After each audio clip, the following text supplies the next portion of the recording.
Olá, leitores e leitoras! Esse é o Desafio Literário e isso quer dizer que vocês votaram e eu tô aqui hoje para falar sobre o livro Ponciá Vicêncio, da Conceição Evaristo.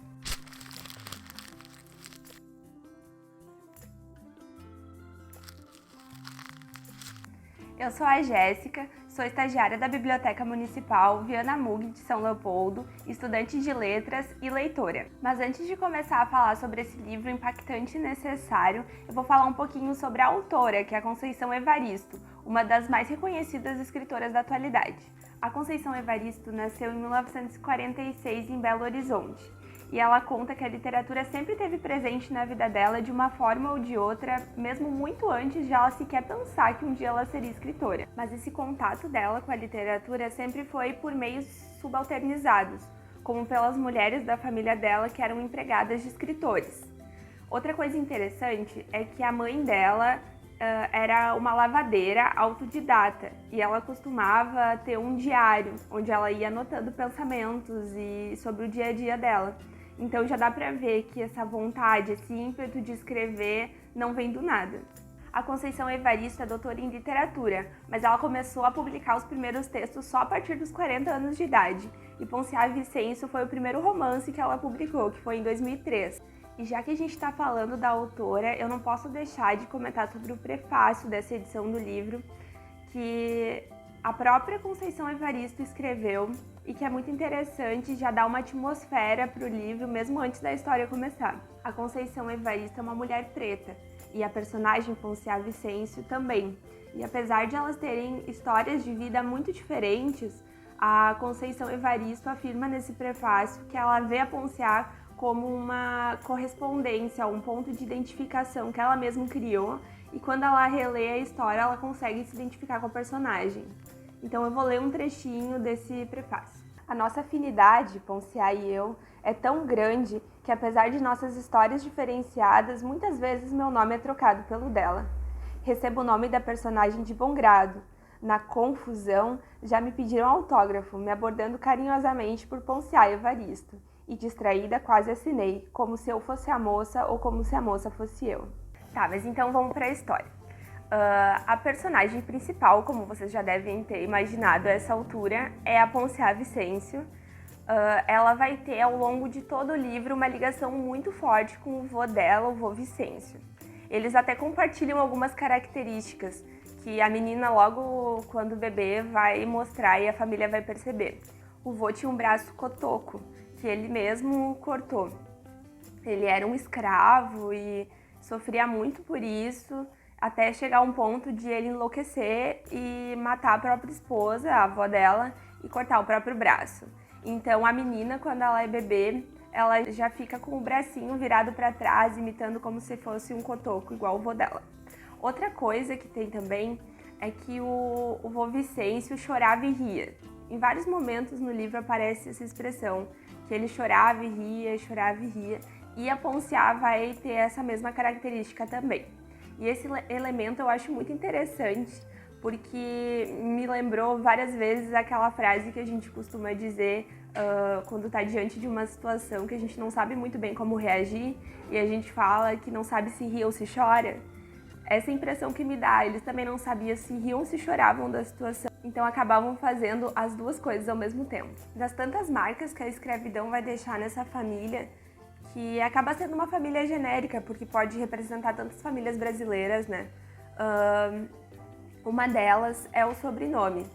E o sobrenome é uma coisa que a gente carrega para onde a gente vai. Então é uma marca muito profunda, principalmente na Ponciá. Ela vai dizer em vários momentos que ela não se identifica no próprio nome. Ela repete o próprio nome olhando o reflexo dela e as palavras soam estranhas, Ponciá, Vicêncio. Ela não consegue se identificar nesse nome. Além do vô Vicêncio, que faleceu logo quando ela era muito pequenininha, ela mal chegou a conhecer o vô, ela tem também a mãe dela, que é a Maria Vicêncio, que trabalha com barro e juntas elas fazem utensílios e objetos a partir do barro. Tem também o pai dela, que morre durante o trabalho, quando ela já é maiorzinha, e ela tem o irmão Luande também.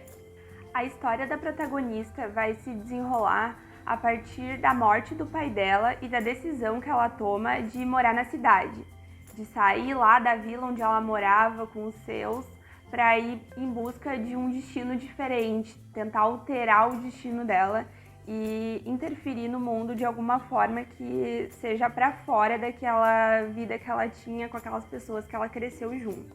Ela vai se mudar para a cidade com muita esperança, ela tem muitos sonhos, muita vontade de conseguir um dinheiro para poder buscar depois o irmão e a mãe dela para morarem com ela, mas aos poucos esse afastamento que ela tem tanto da família que fica lá, quanto da terra em si, e também dos mortos que vão ficando cada vez mais distantes dela, ela vai se sentindo cada vez mais sozinha e isso vai causando muito sofrimento nela. Na cidade, ela trabalha num emprego subalterno, de doméstica, de empregada, enfim, e ela conhece um rapaz pelo qual ela se apaixona, ele se apaixona por ela também, só que de acordo com a convivência, a relação deles vai ficando muito ruim, até chegar a um ponto de ele ser extremamente agressivo com ela, ele bate nela por não conseguir compreender que ela é uma mulher introspectiva, que ela já vem de uma natureza introspectiva e o fato dela estar distante da família dela vão deixando ela mais longe de si mesma ainda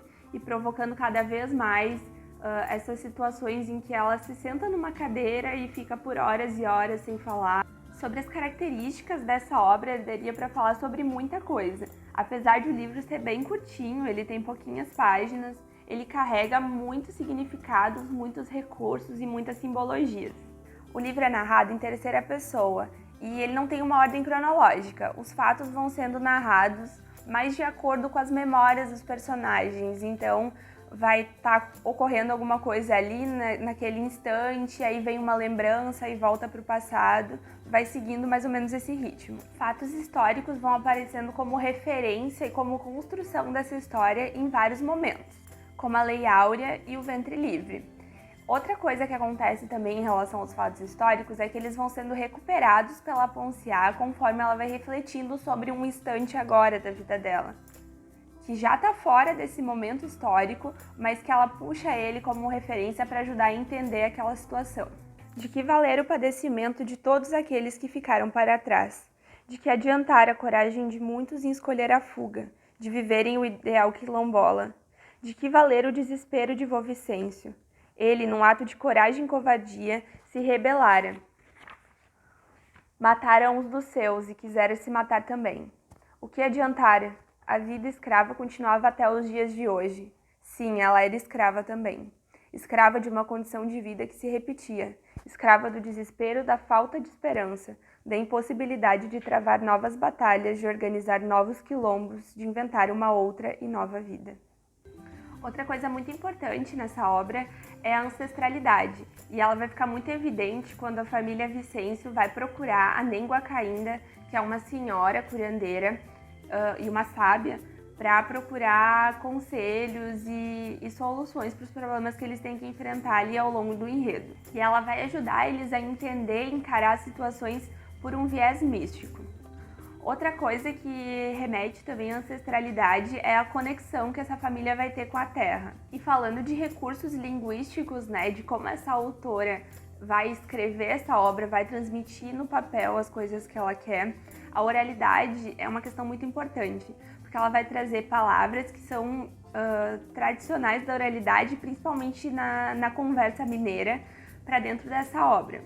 Então, ao invés dela falar que a Ponciá é muito parecida com o vô Vicêncio, ela vai dizer que há uma parecença entre Ponciá e vô Vicêncio. A própria palavra cotó, que ela usa para se referir ao braço cotoco que o vô Vicêncio tinha e que a Ponciá também imitava. Eu espero que essa conversa possa ter ajudado a pensar e refletir sobre algumas questões desse livro, que é curtinho, mas tem muita coisa para dizer pra gente. E se você sabe de alguém que está estudando para o vestibular da URGS, que precisa ver esse vídeo, não esquece de mandar. E fiquem ligados agora aqui pelo YouTube, que não vai ter mais votação pelas nossas redes sociais, vai mudar um pouquinho o modelo, mas vai continuar saindo vídeo aqui sobre as leituras da URGS, e o próximo deles vai ser sobre o livro Feliz Ano Velho, do Marcelo Rubens Paiva. Até mais!